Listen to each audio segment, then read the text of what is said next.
పట్టుబట్టి జట్టు కట్టి చెట్టుకొగలు గుట్టకొగలు అయినారు కాబట్టి నా రైతు బిడ్డలు బొంబాయి వలసపోయినారు కాబట్టి ఆ బతుకులు మారాలని ఎవ్వరు చెప్పినా వినకుండా నేను డిజైన్ చేసిందే నేను పుట్టించిందే రైతు బంధు పథకం. ప్రపంచంలో ఎక్కడ లేదు, ఇండియాలో ఎక్కడ లేదు. ఇలా వాడోడు వీడోడు నెత్తి మాసినోడు వచ్చి అడ్డం పొడుగు మాట్లాడతారు. ఎప్పుడన్నా విన్నామా రైతు బంధు అనే స్కీమ్? విన్నామా?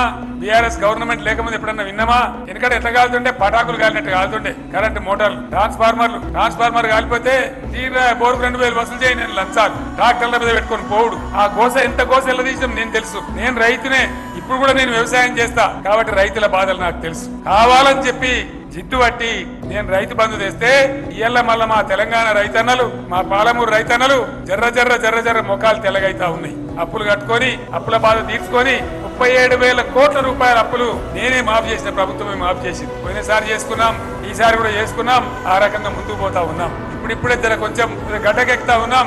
ఇంకొక 10 ఏళ్లు కష్టపడితే నా తెలంగాణ రైతు భారతదేశంలోనే గొప్ప రైతుగా మారే పరిస్థితి వస్తుందని నేను మనవి చేస్తా ఉన్నా.